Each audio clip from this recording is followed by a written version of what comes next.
اعوذ باللہ من الشیطان الرجیم بسم اللہ الرحمن الرحیم۔ حدیث نبوی صلی اللہ علیہ وآلہ وسلم۔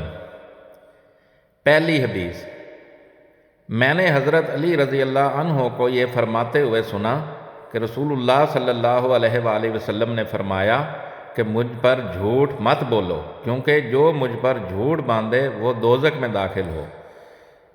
یہ حدیث صحیح بخاری سے لی گئی ہے اور اس کا نمبر ہے 106۔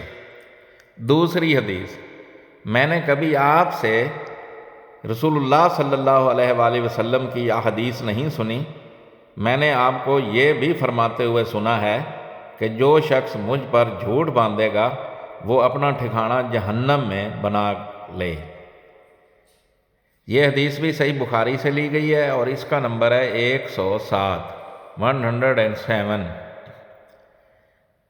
تیسری حدیث،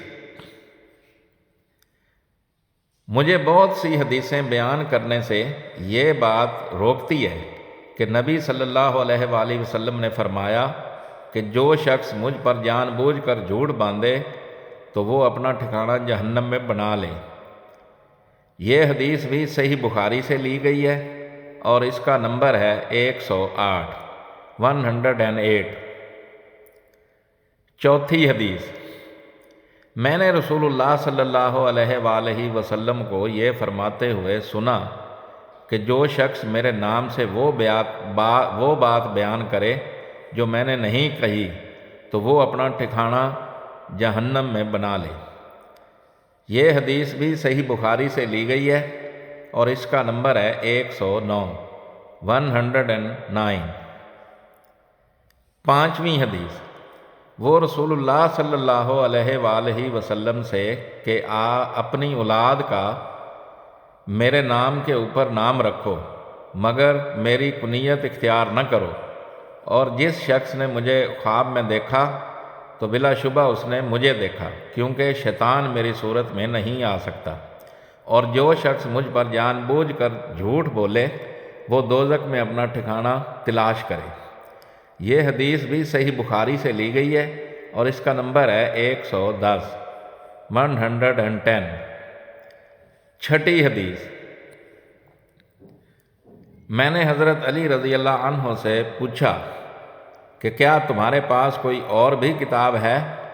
انہوں نے فرمایا کہ نہیں، مگر اللہ کی کتاب قرآن ہے یا پھر فہم ہے جو وہ ایک مسلمان کو عطا کرتا ہے، یا پھر جو کچھ اس صحیفے میں ہے۔ میں نے پوچھا اس صحیفے میں کیا ہے؟ انہوں نے فرمایا دیت اور قیدیوں کی رہائی کا بیان ہے، اور یہ حکم کہ مسلمان کافر کے بدلے قتل نہ کیا جائے۔ یہ حدیث بھی صحیح بخاری سے لی گئی ہے اور اس کا نمبر ہے 111۔ ساتویں حدیث، قبیلہ خزاع کے کسی شخص نے بنو العیس کے کسی آدمی کو اپنے کسی مقتول کے بدلے میں مار دیا تھا۔ یہ فتح مکہ والے سال کی بات ہے۔ رسول اللہ صلی اللہ علیہ وآلہ وسلم کو یہ خبر دی گئی۔ آپ نے اپنی اونٹنی پر سوار ہو کر خطبہ پڑھا اور فرمایا کہ اللہ نے مکہ سے قتل یا ہاتھی کو روک لیا۔ امام بخاری رحمۃ اللہ علیہ فرماتے ہیں اس لفظ کو شک کے ساتھ سمجھو۔ ایسا ہی ابو نعیم وغیرہ نے القتل اور الفیل کہا ہے، ان کے علاوہ دوسرے لوگ الفیل کہتے ہیں۔ پھر رسول اللہ صلی اللہ علیہ وآلہ وسلم نے فرمایا کہ اللہ نے ان پر اپنے رسول اور مسلمانوں کو غالب کر دیا، اور سمجھ لو کہ وہ مکہ کسی کے لیے حلال نہیں ہوا، نہ مجھ سے پہلے اور نہ آئندہ کبھی ہوگا، اور میرے لیے بھی صرف دن کے تھوڑے سے حصے کے لیے حلال کر دیا گیا تھا۔ سن لو کہ وہ اس وقت حرام ہے، نہ اس کا کوئی کانٹا توڑا جائے، نہ اس کے درخت کاٹے جائیں، اور اس کی گری پڑی چیز بھی وہی اٹھائے جس کا منشا یہ ہو کہ وہ اس شے کا تعارف کرا دے گا۔ تو اگر کوئی شخص مارا جائے تو اس کے عزیزوں کو اختیار ہے دو باتوں کا، یا دیت لیں یا بدلہ۔ اتنے میں ایک یمنی آدمی ابو شاہ نامی آیا اور کہنے لگا یہ مسائل میرے لیے لکھوا دیجئے۔ تب آپ نے فرمایا کہ ابو فلاں کے لیے یہ مسائل لکھ دو۔ تو ایک قریشی شخص نے کہا کہ یا رسول اللہ، مگر از خیر یعنی از خیر کاٹنے کی اجازت دے دیجیے، کیونکہ اسے ہم گھروں کی چھتوں پر ڈالتے ہیں یا مٹی ملا کر اور اپنی قبروں میں بھی ڈالتے ہیں۔ یہ سن کر رسول اللہ صلی اللہ علیہ وسلم نے فرمایا کہ ہاں مگر از خر۔